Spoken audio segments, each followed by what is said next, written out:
हरिओम आत्मीय भक्तजनों, सब प्रेम जय श्री हरि। आज का प्रसंग है गृहस्थाश्रम वही धन्य है। कौन सा गृहस्थाश्रम धन्य है? 4 आश्रम हमारे हिंदू संस्कृति में आते हैं। पहला ब्रह्मचर्य आश्रम, दूसरा गृहस्थ आश्रम, तीसरा वानप्रस्थ आश्रम और चौथा संन्यास आश्रम। जीवन को 100 वर्षों की परिधि में बांटा गया है और 25 वर्ष ब्रह्मचर्य जीवन, जिसमें विद्या अध्ययन अध्यापन किया जाए, ब्रह्मचर्यता का कठोरता से पालन किया जाए, और 25 वर्ष यानी 26 से लेकर 50 तक गृहस्थ आश्रम, जहाँ पति पत्नी सानंद जीवन व्यतीत करें, मनुष्य वैवाहिक सुख का उपयोग करे, रति आनंद करे, समाज का पालन करे। तो दूसरा चरण में आता है गृहस्थाश्रम, जो चारों आश्रमों की देखरेख करने का दायित्व अपने ऊपर लेता है। तो कहा गया है गृहस्थाश्रम कौन सा धन्य है? वही गृहस्थाश्रम धन्य है जिसमें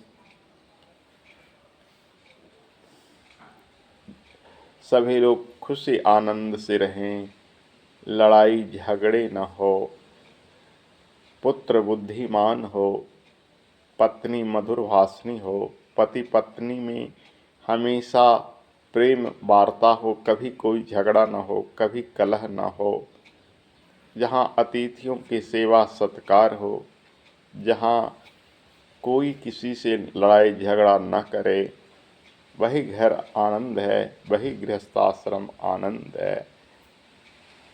जहाँ हर ब्राह्मणों की और साधु की सेवा सत्कार हो, जहाँ अक्सर सत्संग हुआ करे, जहाँ भजन कीर्तन जग आदि का भी समय समय पर उपयोग हो और नित्य पूजा पाठ के बाद ही भोजन हो, तो ऐसे को धन्य गृहस्थाश्रम, श्रेष्ठ गृहस्थाश्रम कहा गया है। परंतु आज वह कलह का अखाड़ा रह गया है। पति पत्नी में कलह, भाई भाई में कलह, पिता पुत्र में कलह, माता पुत्र में कलह। तो गृहस्थ आश्रम एक नरक आश्रम बन गया है। ऐसे में लोग ऊब कर संन्यास की चाहत करते हैं, परंतु संन्यास सामान्य आश्रम नहीं है। आगे हम बताते हैं। गृहस्थ आश्रम के बाद आता है वानप्रस्थ आश्रम, जहाँ पति पत्नी दोनों मिलकर 25 वर्ष लोगों के जन की सेवा करें। अब उम्र 100 का नहीं रह गया तो घटाकर 20 वर्ष ही कर दिया जाए, लेकिन 100 वर्ष जब उम्र था तब शेष का 25 वर्ष संन्यास के लिए लिया गया। यानी संन्यास कहते हैं सभी तरह की मोह ममता से मुक्त होकर त्याग की जीवन जीना, ब्रह्ममय जीवन जीना, अपने आप को ब्रह्म से अभिन्न माना, अहम ब्रह्मास्मि या शिवोहम, यानी मैं ब्रह्म हूँ या शिव स्वरूप हूँ, सच्चिदानंद में खुद को विलीन कर लेना, ये संन्यास आश्रम है।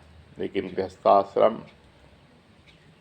को चारों आश्रमों में श्रेष्ठ कहा गया है। गृहस्थाश्रम को तपोवन कहा गया है, जहाँ रहकर त्याग तपस्या की जाती है, जहाँ रहकर ये तीनों आश्रमों का देख रेख किया जाता है।